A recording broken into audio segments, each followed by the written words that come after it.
Donald Trump is nothing more than a two-bit racial arsonist who for decades has done nothing but fan the flames of bigotry and hatred. This is a disgusting day. Donald Trump is a disgusting fraud. We've had enough, and we're not going to take it anymore. We will not elect a chief bigot of the United States of America. So it was a remarkable day. The media comes out, gets totally hoodwinked, Geraldo. You know, we think that Donald Trump's going to make some big announcement about... They weren't going to come originally, by the way. Right, and he lures them to his brand new hotel. It was brilliant. He's like, I'm here to promote my hotel. It wasn't until the last moment that he mentions anything about President Obama. And he says it like in one sentence. But why did he do that? I mean, the media would have come to the opening of the hotel, I think. They would have certainly come as he showed off the grand ballroom. And this is the presidential suite, and it's 4 times bigger than the bedroom in the White House and things of that nature. I think he could have really gotten a lot of goodwill for the hotel. Instead, he made everybody angry with this bait and switch. You know, they come to hear him on the birther business, which he totally created and promulgated and continued for many years.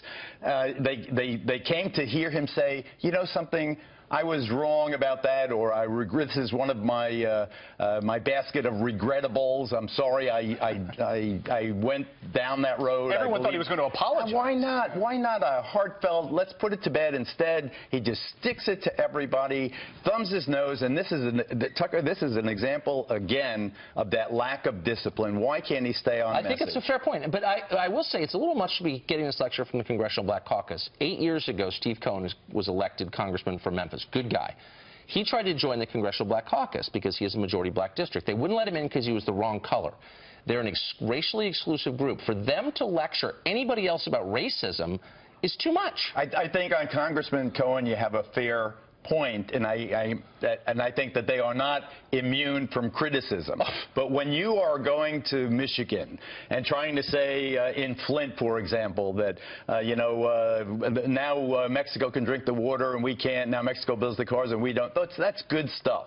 Now going to Detroit and say, I want better schools for you, I want better policing for you. That's good stuff. And then to go with this birther stuff again, which is delegitimizing the first African-American president. You stick it to every black person and every college kid that cares about black people, whether they're white, black, brown, red, or yellow. I think, again, it's an example of an unforced error that he didn't need. And I'm telling you, this is my prediction. By Monday afternoon, the polls will have begun to swing back to Hillary Clinton. He has succeeded in blunting his own momentum and taking the pressure off her, and the sneaky way they handled her health crisis, her frailty, her pneumonia, secret pneumonia, and all the rest of it. He took the focus off her, put it back on him, and I think that he now needs to restart next week, staying on message. The economy is this, you know, Ford's taking small car production totally out of the United States to Mexico. The Trans-Pacific Accord is one-sided. It works again. You know, stick to that message that has been resonating. Historic upset in the offing. Don't blow it. Well, this is like blowing it. You mentioned the poll numbers, and this is where we're at. Because it seems like the media is trying to cover every other story but what's going on in the polls. And Tucker was showing us earlier this morning the real clear average, the trend lines. And you look at the momentum and how, just given the last 2 weeks, it really has Trump moving upward and Hillary Clinton moving the opposite direction.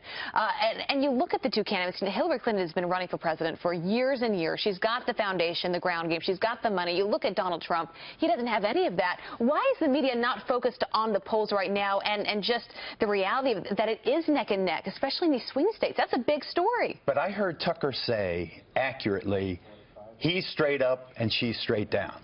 That's what Trump should be talking about. I'm going straight up, she's going straight down.